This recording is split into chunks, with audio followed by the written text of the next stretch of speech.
Mr. Hollowbone, it's a pleasure to appear on your watch here today. It's my second appearance here today, and it's a pleasure to do so while you are chairing this debate. I'm extremely grateful to my honourable friend, the member for Peterborough, for securing this debate. I want to pay tribute at the outset to all his hard work in support of the Hazara people, not only in the UK, but as he set out in his speech, internationally as well, but including as chair of the all-party group. I think that all of us recognise that his impressive chairmanship of that is doing a great deal of good to advance this most important cause of the Hazara people. I should also like to thank my honourable friend for Strangford, who reliably intervenes, as he does so often in these debates, in support of the oppressed around the world, wherever they are. And to thank also the contributions from the honourable members for Coventry North West, who spoke in a brief intervention eloquently in support of the Hazara people, and also the honourable gentleman for Bedford, who made clear that his support and knowledge of this issue is indeed extensive and helpful.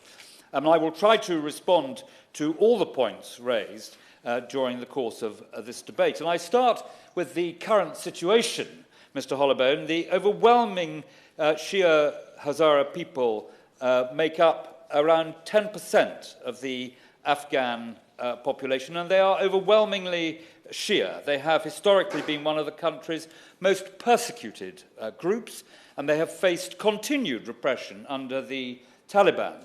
The UN Special Rapporteur for Human Rights in Afghanistan, Richard Bennett, has reported numerous serious human rights abuses committed against the Hazara people by the Taliban since August 2021, including summary executions, enforced disappearances, arbitrary arrests, torture, and other ill treatment.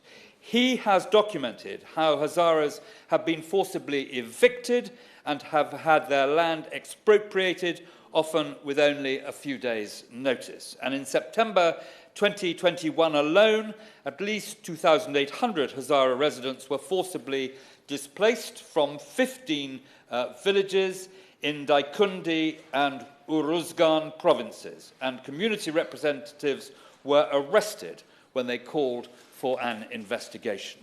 The Special Rapporteur, Mr. Hollowbone, has reported and I quote, clear trend towards Pashtunization, with the exclusion of minority groups from decision-making and the failure of the Taliban to protect, at risk, predominantly Hazara institutions. There are also reports from the United Nations of an increase in inflammatory speech, both online and in mosques, during Friday prayers, including calling for Hazaras to be killed.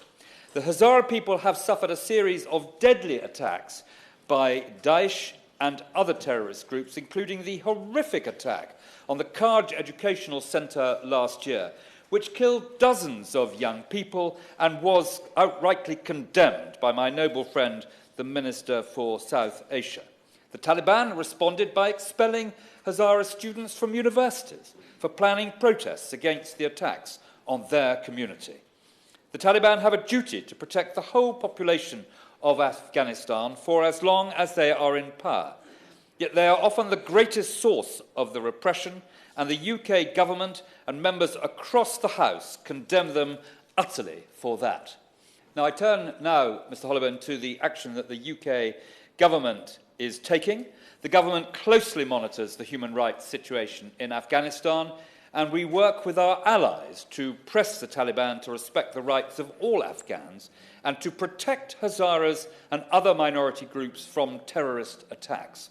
We urge the Taliban to engage in a constructive dialogue with all parts of Afghan society and to establish inclusive governance. We raise our concerns about the Hazaras and other minority groups in the United Nations and in other multilateral fora.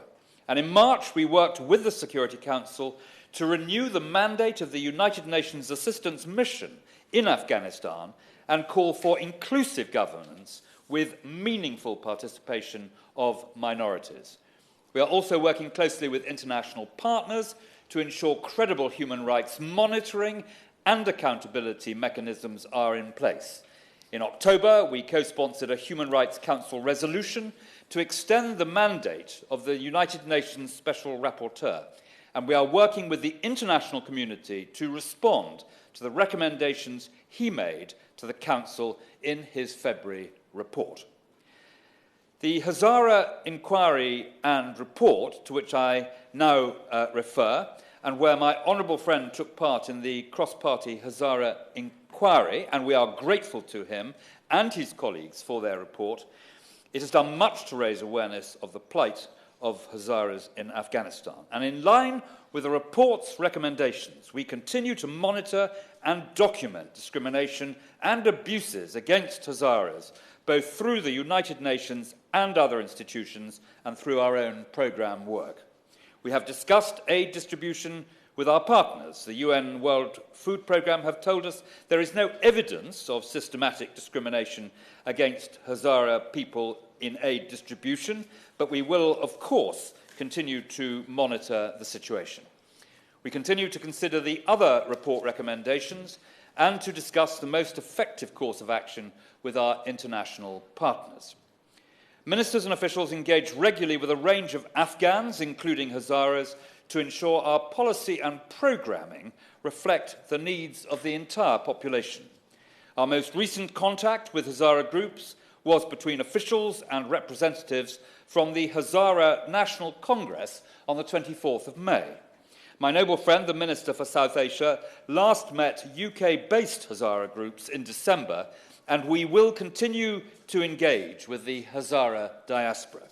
We also provided a platform to Hazaras at the Ministerial Conference on Freedom of Religion or Belief in July, which allowed them to raise awareness of the situation of Hazaras in Afghanistan and exchange views with ministers and policymakers from across the world. I will conclude, if I may, Mr. Holloway, by emphasising that the British government will continue to work closely with international partners to press the Taliban on our human rights concerns, including the treatment of the Hazara people. We will also continue to work to ensure credible monitoring and accountability mechanisms are in place, including by supporting the United Nations Special Rapporteur. It is, Mr. Holloway, a tragedy to witness the reversal of human rights progress made in Afghanistan over the last 20 years. We will never compromise on our belief and insistence that all Afghans, regardless of ethnicity, religion, or gender, should be free to play a full role in their communities, their economy, and their governance. Because without a more inclusive system, Afghanistan will not be able to progress and fulfill the potential of its people.